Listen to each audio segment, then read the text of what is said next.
এবার আসবে মেন কোর্সের আইটেম। ওফো! দেখো তোমাদের সাথে আমি একদম ভুলে গেছি এটা শেয়ার করতে, এত সুন্দর জায়গাটা। যার অন্নপ্রাশন সে কিন্তু এইখানেই বসেছিল। কি সুন্দর না জায়গাটা! খেতে বসতে, বসতে কিন্তু আমাদের ভীষণ লেট হয়ে গেছিলো আর আল্টিমেটলি কিন্তু আমরা খেতে বসে পড়েছি। আর দেখো কি সুন্দর প্লেটের ওপরে একটা পদ্ম পাতা দিয়ে সার্ভ করেছে, ভীষণ ভালো লেগেছে কিন্তু ব্যাপারটা। আর তারপরে এসে গেছে গরম, গরম ফিশ ফ্রাই। ফিশ ফ্রাইটা ফার্স্টে আমি একটু কাসুন্দি দিয়ে ট্রাই করেছিলাম, তারপরে একটু লেবু দিয়ে, স্যালাড দিয়ে, কাসুন্দি দিয়ে খেয়েছিলাম, সেই স্বাদ ছিল। আর তারপরেই চলে এসেছিলো মশালা কুলচা, যেটা খেতে সত্যিই ভীষণ ভালো ছিল। আর সাথে ছিল কিমা দিয়ে ছোলার ডাল বা মটর কিছু একটা।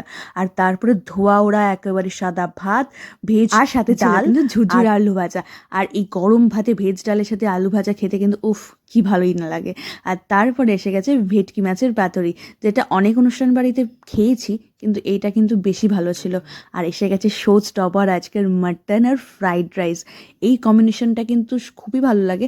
আমার মনে হয় পোলাওয়ের সাথে একটু বেশি ভালো লাগে। আর মাটনটা কিন্তু ভীষণই ভালো ছিল। সত্যি কথা বলতে অনেক দিন পর অনুষ্ঠান বাড়িতে এইরকম স্বাদের একটা মাটন রেসিপি খেয়েছি, যার জন্য আমি নেক্সট টাইম আবার মাটন নিয়েছি। সচরাচর আমি মাটন নিই না খুব একটা। আর তারপরে ছিল আমের চাটনি, মিষ্টি আর জল ভরা সন্দেশ। মিষ্টিটা ভালো লেগেছিলো বলে কিন্তু আমি সেকেন্ড টাইম আবার নিয়েছিলাম। ভিডিওটা কেমন লাগলো অবশ্যই জানিও।